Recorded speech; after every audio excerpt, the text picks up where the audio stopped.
And later in life, we begin to question, where did it go wrong? But remember the foundation.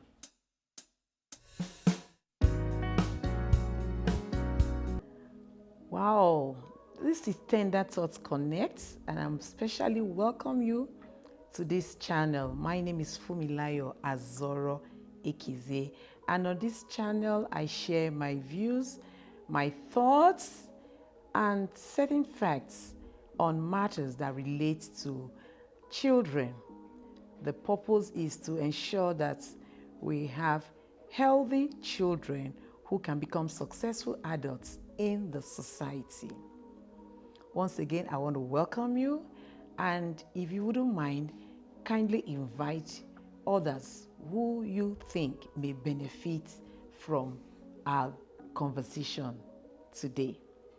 On this edition, I'll be talking or sharing with you on certain things that we do in the name of love that may bring about harm. So today, my question is, how much do you love your child? Or even your niece or nephew? Or your grandchild? Do you know that there are certain ways you may want to show your love to that child that may bring about problems in the life of that child and may even affect your relationship with the child and affect the child even when the child becomes an adult? I know you'll be interested in this conversation. Welcome to Tender Thoughts Connect, and I am Fumilayo Azoro Ekize. So, as parents, we always want to show our children love. We do have the best interest of our children at heart. There is no denying that fact.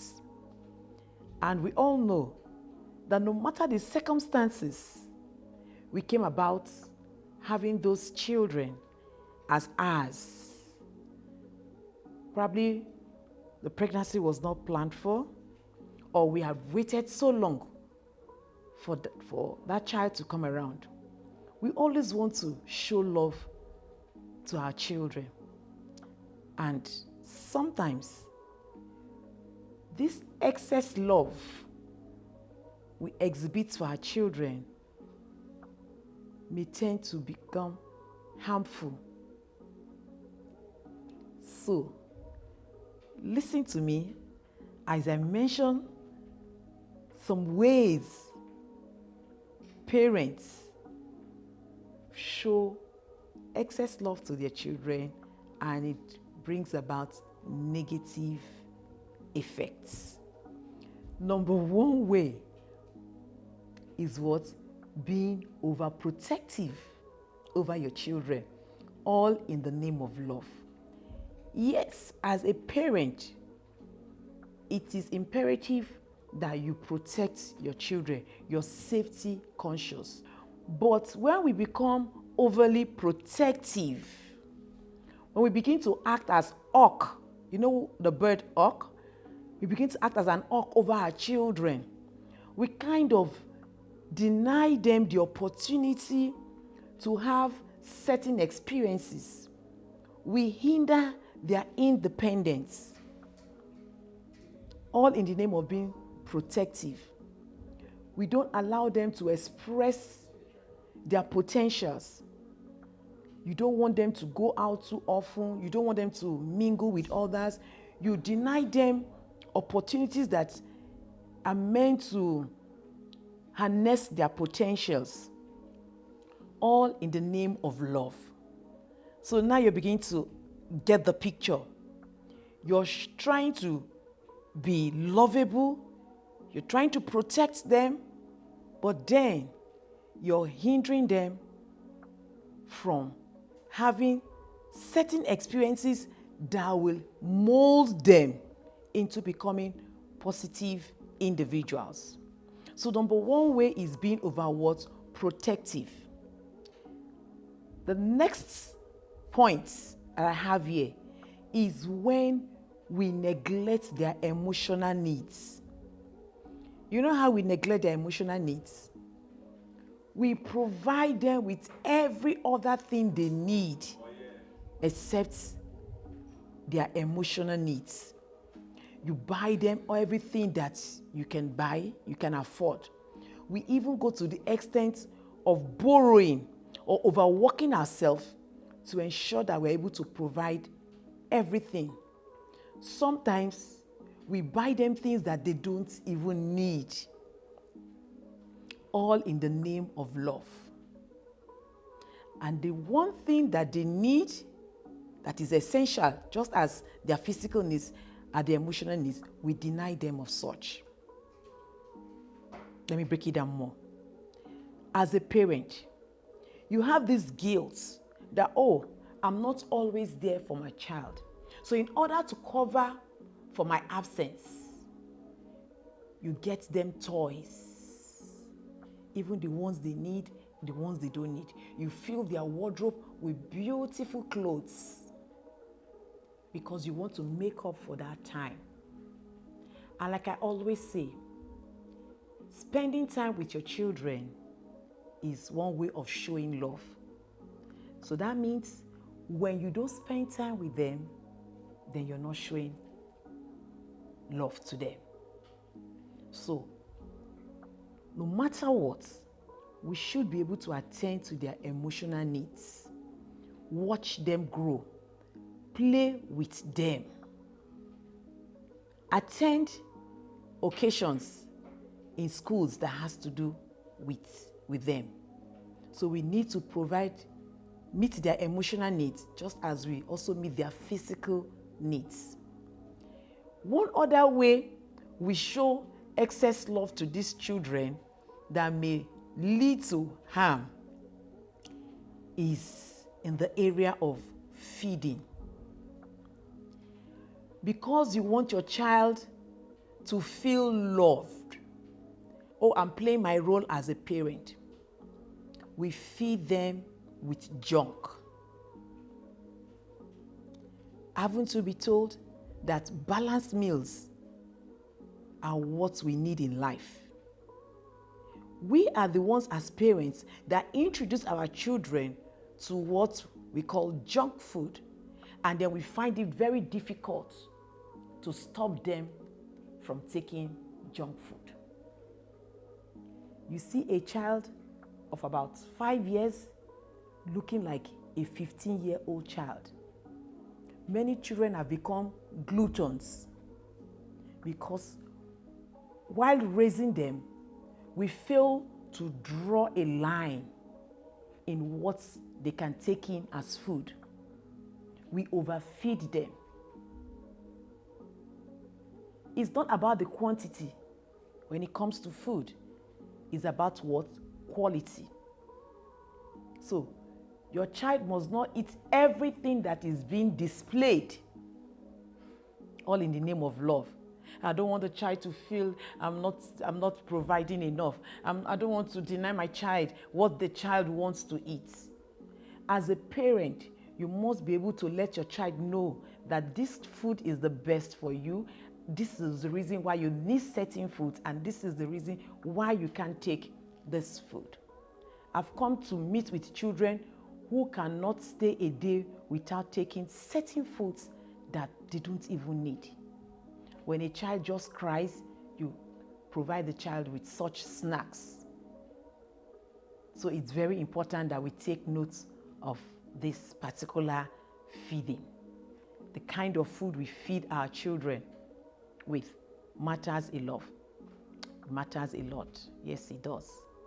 So, how can I show love to my children and then it portrays a negative thing? It brings about a negative effect. How can I show love to my child? Or what do I do in the name of love that does not augur well with my child? When we allow them to do what they like. When your child becomes the one that dictates to you what happens in the house. And this happens especially when the parent has waited a long time before having the child. And he said, no, I've waited this long. So the child determines the school he or she is going to attend, determines the day they will go to school, determine the clothes they will put on. I know there comes a time when you allow them to make choices. I belong to that school of thought, but there is a particular time, and it should not be always. That is why you are the parent. You are the authority there.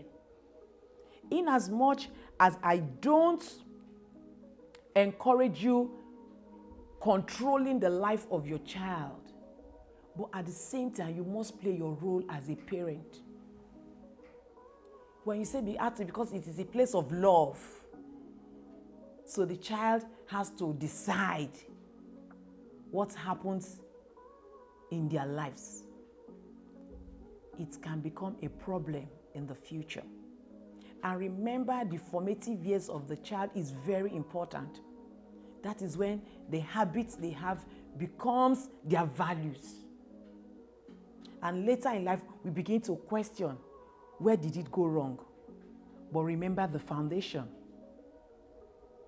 Remember what? The foundation. Another way we tend to show love to our children is when we hand over devices to our children when it is not what? Appropriate. You allow your child to have access to the internet. You even while in the church or in a very formal setting, your child is with your gadgets, watching videos. You ought to make your child understand that we are in a formal setting and this is what is expected from us. Don't say, oh, he's only a child. Let him be. All in the name of love. You don't want to be that parent. You don't want your child to be dreading you. You don't want your child to live in fear according to you. But that is not it. There's a way you can manage your child that your child does not live in fear. So, in loving our child, we should be very careful in the actions that we take or the actions we fail to take. When loving your child can pretend to be what? Problematic. That is what we are talking about on this edition. There are many ways we relate with our children that brings about problems, but we all think we are loving the children, but that is not the case. Another thing we do is that as parents, we tend to push our children into doing things because we feel it is right. You make your children do things that you want them to do, and you feel it's from the place of love. A typical example or illustration I'm going to use is in career choices. Most parents choose careers for their children, not because it is suitable for that child, but they think that it is. As a parent, I want this child to study this out of love, forgetting that in choosing careers for your children, you must understand the child, know the uniqueness of that child, know the strength of that child. What interests that child? What activities does the child enjoy doing? So in choosing career is not about you as a parent. Sometimes we impose our desired careers on our children, and we claim it's because we love the child. So it's very important that we consider all these things.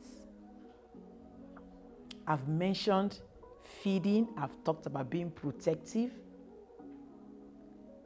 I also mentioned not allowing the child to be in total control of their affairs.